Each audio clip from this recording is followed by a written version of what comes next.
And this is actually a 1995 Pontiac Firehawk, and this is actually number 201 out of 1,000. So only 1,000 were made in this configuration here. So this ironically says how much horsepower it has. It has 315 horsepower, and it has the flip-up headlights. And if you like any of these vehicles, like I said, the pictures are on the website. They list the miles and the prices. But like I said, this is definitely a beautiful dealership. They have 71 classic restorations here. So you can see my right hand, you can see my left hand. I'm not reading from anything. So a lot of people said, you know so much about the cars, you're probably reading from a script. So this is actually a 1989 Chevy Camaro IROC Z. And this has the 5.7 liter V8 here. So I believe that was called the Vortec back in the day. Only has about 60,000 miles on it. But yeah, a convertible IROC Z. I mean, this is definitely one of the coolest looking vehicles I've ever seen. Then they've got a used Mercedes. This says it's a V12, so I'll take their word for it. I don't think I've ever seen a car this size with a V12. I mean, it actually is not, yeah, it's an SL500 AMG. And it does have a V12, it says. So that is definitely, we're very close. You know, we're on the famous Route 66, which is if you don't know, that runs from Chicago to Santa Monica, California, and we're only 25 miles west of where Route 66 starts. This is one of the most famous roads basically on the planet. If you can see all the light poles. I mean, definitely a good vista that you can see here. But let's take a good look here. So they've got, between the Corvettes and Classics that they have, and all the Oldsmobiles and the Buicks, they take in either on trade or consignment very unique vehicles, because this is a very well-to-do area. So they take in nice vehicles like this 95 Mercedes here, but then they also, you know, take in like 70s Corvettes, they take in 80s Corvettes, they take, you know, early 2000s Corvettes. So this used to be a Chrysler dealership back, you know, during the recession of 2010, and it was converted into a Corvettes and Classics store.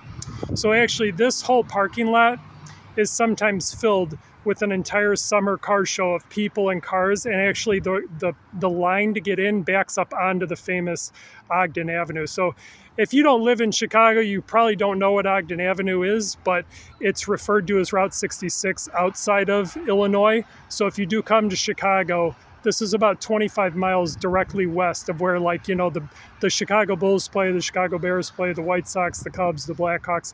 This is on the famous street about 25 miles west in the suburbs.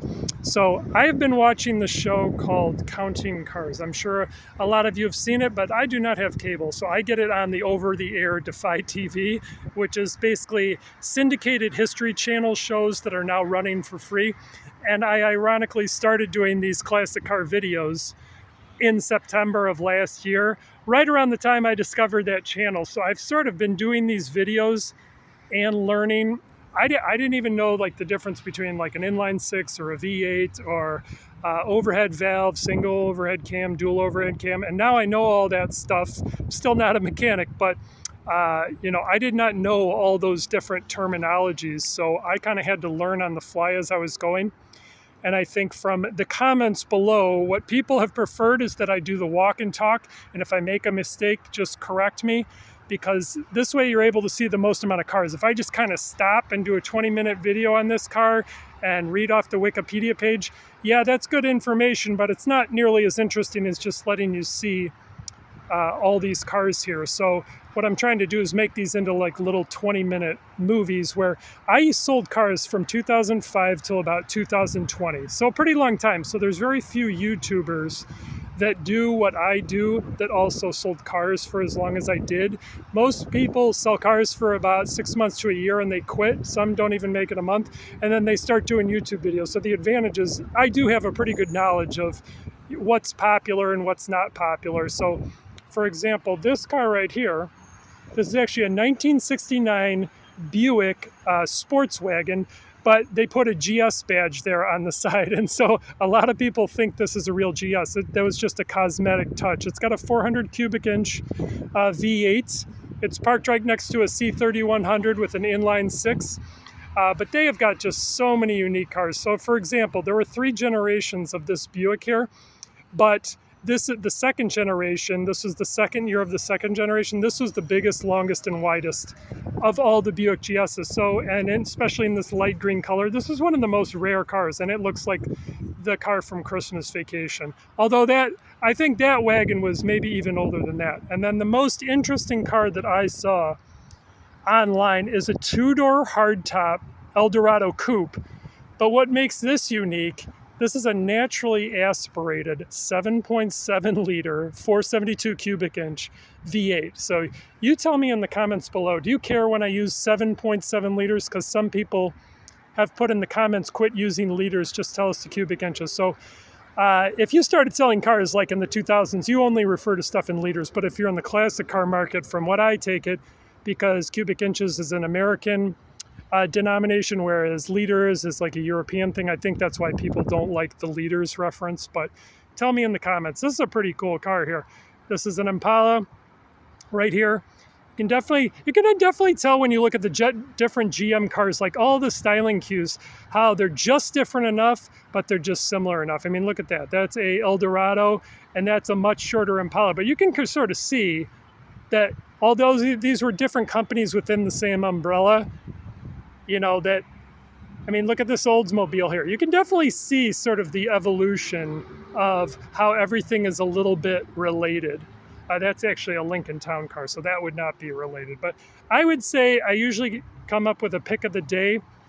This Cadillac Eldorado 2-door was the car that really surprised me. I came back to do a video on that Buick GS wagon that you see in the background because so many people are asking about it. So when I was researching their website, I was like, what is this? How big could this engine possibly be? And 7.7 liters. I mean, that's like 3500 Super Duty type of size engine, except this is a gasser, you know, this isn't a diesel or anything like that. No, I'm not from Canada. I just think the word, when people say gas job, I think that's hilarious. A lot of the channels I've noticed in Canada, you know, they call everything a Z71 instead of Z71, and they use, if a car has a gas engine, they say it's a gas job. I find that one of the most entertaining little nuances of watching like the Canadian stations is there are some very good channels like we have in America.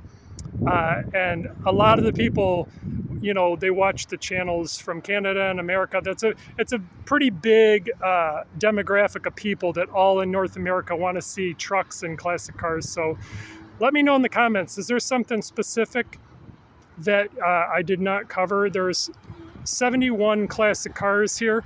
They have 2 indoor showrooms, an outdoor showroom, and then a lot of grass space. So we're trying to get everything here. But that's a Firehawk.